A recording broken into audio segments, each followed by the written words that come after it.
back, everyone. We hope you enjoyed the networking sessions and the chance to visit with everyone a little. Next up is Michael Tobin. Welcome, Michael. Michael is a project manager and a senior technical officer with UCC's Audiovisual Media Services. And thank you so much for taking part in today's session. I'm sure it's going to be a very interesting discussion and presentation. Thanks very much, Nicola. And thanks very much for inviting me. I'm laughing here because can you hear me? Can everyone hear me? Yeah. So I'm laughing here because at your earlier presentation, you were kind of talking about how important it was to prepare. Unfortunately, I only came back from holidays yesterday, but thanks to Judy and Shanna, I have an idea, but preparation hasn't really gone. There hasn't been any preparation. But look, I suppose what I'm going to talk about very briefly is, I suppose, the technology and tools that UCC has used in the past while, and it's brought us up to where we are now, where Microsoft Teams is kind of ubiquitous in how we communicate together as a team between different departments and so on. So I just got a little PowerPoint. Can I just, again, share screen? Of course, this is where preparation would have, where can't I see that? Desktop 1. Can everyone see that now? No, okay. So files.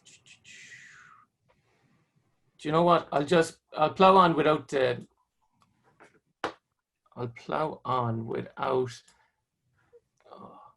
can you see? It's the presentation shuffle. Yes, okay. So look, what I'll do is I'll just present without the PowerPoint. So look, when I started in AV, it must have been 10 years now, actually, nearly to the day, when video conferencing, there was probably a dominant leader in the technology we use. So like we use Copm systems throughout the campus. So I think there might have been maybe 10 or 11 systems in UCC at that time, but Copm were expensive to install. They weren't very intuitive. So like there was an overhead. So we used to get calls constantly in terms of supporting different conferences, video conferences, to be problems with audio and video not sharing properly. So I suppose, and then there was a couple of Tandberg systems as well, but I think Cisco bought up Tandberg.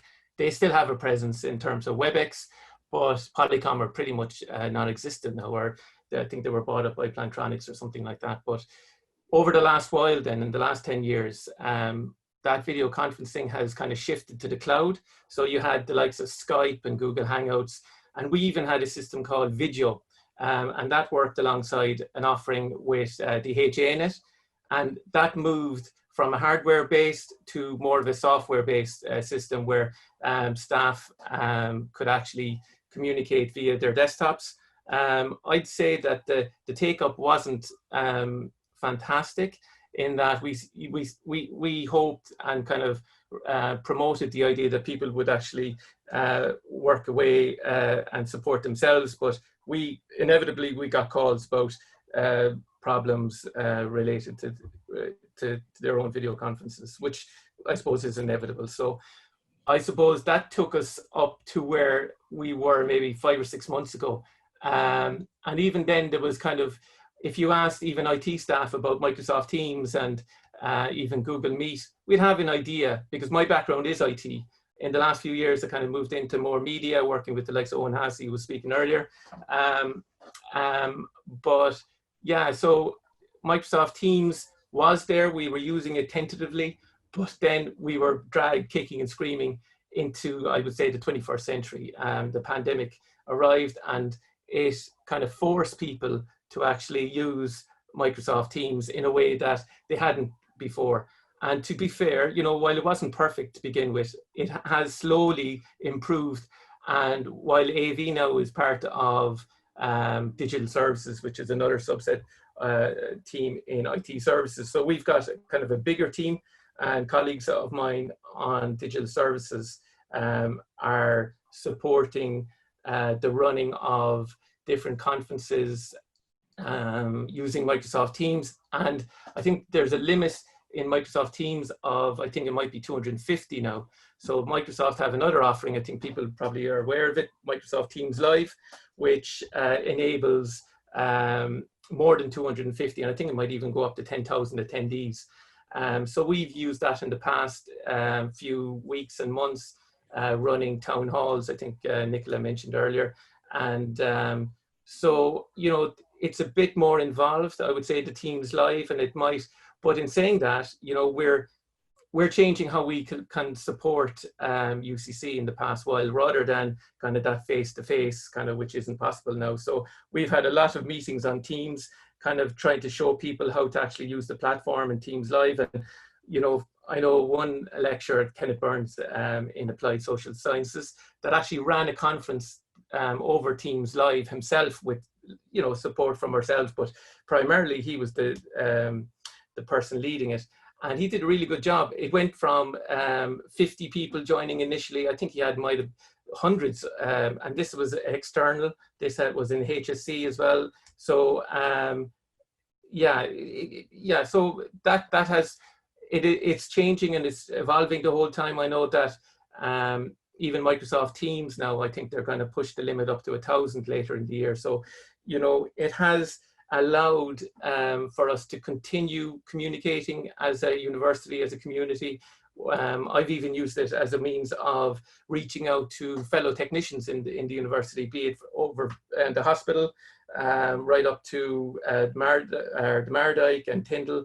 So it's a way of sharing information and kind of keeping in touch, because things are changing and evolving all the time. I know I was talking to someone this morning and they were saying, you know, like if you were working on a system or on some technology today, it's likely that it would have changed this time next week or even sooner. So at the moment, also I think it's probably worth mentioning that from video communications, we also use video for teaching and learning. So what we use is Panopto embedded within Canvas. So, and Panopto is a lecture capture system. It allows for the recording and sharing of lectures. So the team, the digital services team and the AV team in particular, they've put a lot of work into that. So, and you know, there's again, I suppose it comes down to communication. How do you actually reach out and train different lecturers who may not have been kind of exposed, I suppose, up to now to technology in this really kind of hard climate, really. So, but it's getting there, and it allows for those online classes and to continue. And so that's your internal. External, very quickly, like we're using On Air here now today, which is built on Zoom. So, you know, there's been a lot of kind of, I suppose, discussion and discourse around Zoom and security flaws and stuff like that, which they need to be heeded. But so we still, as an IT services department, Microsoft Teams is the go-to, and even Microsoft Teams Live is the kind of recommended platform for communicating even to an external audience in many cases. And again, I suppose just referring back to Kenneth Burns in Applied Social Sciences, he used that. We also use StreamYard. It was recommended to us actually by Judy in the Academy. This is a really effective little tool for streaming, communicating on your social media channels. And also, I would have worked with the sports department down in the Mardyke on YouTube Live. And I suppose this is a project that we're hoping to reboot once we're back in campus and things go back to some sort of normal, where we can actually record and stream live some sporting events. So we've been working with buildings, we've been working with IT in terms of improving the Wi-Fi so that we can actually, and again, I'm hoping to enable, or we're hoping to enable and facilitate sports to actually run their own live events and stream it on YouTube Live. So that's the kind of very quick evolution from, I suppose, Polycom systems where they were so costly, one, two, really hard to kind of get your head around, to where we are now with Microsoft Teams, where by and large people are managing, they're self-sufficient, they're kind of running their own events. You know, we're still there to advise and help, of course, but so that's kind of the evolution of video conferencing and webinars such. So very quickly then, the growth in video production, that's been kind of fairly there's been a lot of change in that in the last few years as well. So we have a studio, we have big cameras. I know my colleague Stephen Bean has a very big, impressive Sony F5, I think it is, with big Zeiss lenses. But you know, it's you know, we've had different discussion about, you know, it's not really suitable for that nimble kind of work practices that Owen Hassey was mentioning before, where you have to kind of run down very quickly and take some quick shots of whatever it is, you know. So like often then we've that's actually the perfect transition, Michael. I'm sorry to cut time. That's grand. That's grand. But that was really fascinating context, and I'm just calling time because we actually have Judy Russell here to talk about video and presenting in general. But we just really appreciate you talking today. We know how much support AVMS has been providing over the past few months, and we really appreciate that and your insights. You're welcome. Thank you. Now we're going to hand things over to our last speaker of the day, Judy Russell. Thank you so much for agreeing to present. Hello everyone, and lovely to see you all here today. I'll just move my screen over a little bit. So I've got 8 minutes and 42 seconds, so I'm probably going to speed talk as much as I can. And I'm also conscious about my internet connectivity at the moment, but I'm going to give a go of screen sharing and see what happens. So can everyone see my screen there, Nicola? Yeah, brilliant. So I'm just going to talk a little bit about camera confidence today. And I want to UCC has been producing. So the first thing we've been doing is getting people to film themselves with their phone. So we've been sending them some ideas for how to set up their camera, helping them with their scripts, and then getting them to record themselves. So this is Noel Woods doing a 1-minute piece to camera saying goodbye to his students. And it was a really lovely video, and it gained almost 9,000 views on LinkedIn. So it went viral pretty much on LinkedIn in terms of what we usually do. So that was great. The second thing we did is pre-recorded interviews, and you can do this using Teams, where you just, like, I suppose the thing to know here is that a lot of time goes into the preparation for this, and Dr. Rosemary Murphy was just exceptional in her ability to gather the people, brief them in advance, do tests, all that kind of stuff, and then we handled the recording from the back end, added the Cop's branding in the edit afterwards, and took out any mistakes. And we've done 4 15-minute webinars, and they've led to 15,000 impressions and 700 engagements, so we're really happy with that. And then Nicola and Michael both spoke about kind of live events, which are great. So on air, like we're doing today, is a fab way of doing it, for especially for closed groups and registered participants. But if you want to stream live over YouTube also, then we're using StreamYard, as Michael already mentioned, and Nicola gave you some stats earlier. So firstly, we did this survey recently, and the results aren't out yet, so this is kind of a quick preview, but it asked people, how comfortable are you recording yourself? And as you can see here, there's some people are comfortable and some people are not comfortable, and most people are around that kind of middle mark where they're neither comfortable nor uncomfortable. So based on that, I suppose it's good to learn a little bit about the psychology of why filming makes us so uncomfortable. I presented a TV show for a full year, a half-an-hour episode a week that went out on Sky TV, and I still was nervous every time, and I'm still nervous today presenting to camera. But the thing about that is it just comes from this fear of rejection, and it goes all the way back to our ancestors and their ability to communicate. If they were bad communicators, their likelihood of being rejected from the tribe increased, and then their chances of survival decreased. And that still lives within our DNA and how we feel today. But that's why it's important to use the fear, and instead of feeling anxious, try and turn it into excitement. The second thing is confirmation bias. And this is the kind of idea that we will find evidence to confirm what we already believe. So if we think that we're bad at presenting to camera, we will watch ourselves back and find all of the evidence to confirm that. So what I try to do is to view myself as a third person. So I'm not as critical as I would be in my internal voice. I'm a lot nicer when I'm criticizing someone else. And then the final thing is the familiarity principle. And that just kind of means we like what we're familiar with. And what we're familiar with is looking in the mirror. And because our faces are not symmetrical, it's not familiar when we see ourselves on camera. or on Zoom or Teams. So it's a flipped image, and because of the not symmetry, it just feels a bit strange and looks a bit strange. And then it's also, there's a thing called bone conduction. So we hear our voices coming out of our mouths and into our ears, which is what everyone else hears. But then there's a little muscle at the back of our ear, which makes us actually sound deeper in our heads than we do to other people and we do on camera. So I suppose the thing about this is just to get familiar with your camera self, you know, and get familiar with how you sound and look. Neither is like the mirror image and the normal image. I'm sure if we did some kind of survey with strangers, it would be 50-50 on which is worse or better. So it's just to kind of do a few things to overcome that. So I'm going to go through 7 tips really quickly and keeping an eye on time.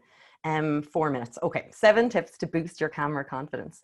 So the first thing is to create a script and potentially a shot list. So 1 minute of video is 130 words or 6 sentences. So you don't have a lot of time to get into your video.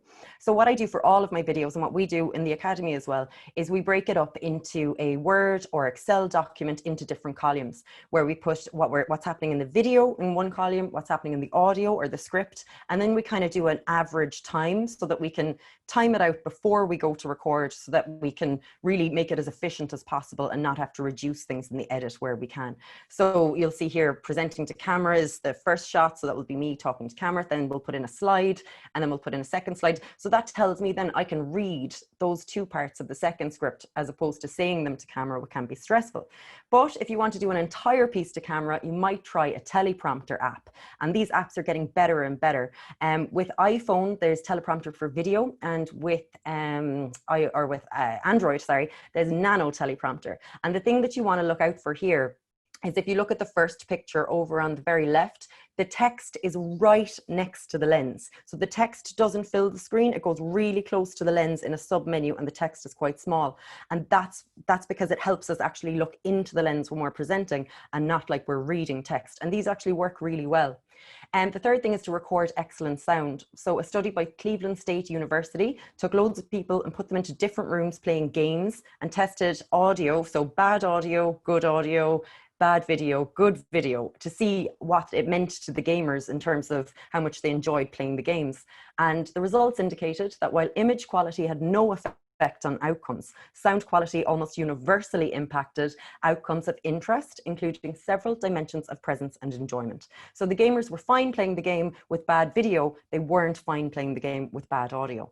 So what you can do is just make sure the room is as quiet as possible by closing windows and turning off machines. Use an external mic. So here today I'm using the Rode SmartLav. It plugs into the laptop and clips onto my top. I love these, they're about €50. And then just test the recordings and listen back and just try and make it better by switching things off and doing things yourself. Another thing is to get the lighting right. And the best light in the world is the sun. And here's what a shot looks like with the windows in front of me. So I've got 3 windows here facing me, shining on me. Here's what the window looks at the side with my demented looking face there now that was rushed. But one half of my face is quite dark and the other half is quite bright. So what we want to do is try to even out the light. And you can do this with a lot of tin foil on the dark side of your face, bouncing the light off the sun. But that's too hard to do right now. And then the window behind you is the worst one to go for, because the viewer kind of is drawn to the most brightest part of the frame. And with the window in the background, they can't really view you. So then there's getting the background right, and you can use a natural background. You can create a little home or office set, and that's nice because you can enter it and exit it into presenter mode and out of presenter mode. You can use a plain background like I'm using here, or you can use virtual backgrounds, the really cool one that Michael was using a second ago. Stabilize the camera is really important. Put it on a steady surface. Don't leave too much headroom. So this is what too much headroom looks like, and this is what too little headroom looks like. So you want it to be just a tiny bit above the top of your head. Then eye level is really important because you're appearing neutral to the viewer. You should be at least arm's length away from the camera if you can. And it's nice to use a little clicker, and I love this ring clicker because it allows me to go through the slides really easily. Then acting like a pro, I think I'm going to run out of time very soon, 46 seconds. So dress as if you're meeting your audience, wear powder if you have some, bring about 10% more energy, show your hands because people will trust you more, clean your lens with a microfiber cloth, Make sure to look into the lens to create eye contact with the viewer. Pretend you're speaking to someone you love if you can't see other people behind the screen, and watch yourself a lot. And then just finally, there's a 10-day video challenge that's available on WorkVivo if you want to practice some mobile video tricks and skills. 18 seconds, Nicola. Woohoo! Thanks, Judy, that was so interesting. And I'm sure we're going to have a load of questions for you in the next session. We have a live Q&A coming up where all the presenters are going to come back in and throw your questions into the chat. So go back to the timeline. We'll see you there.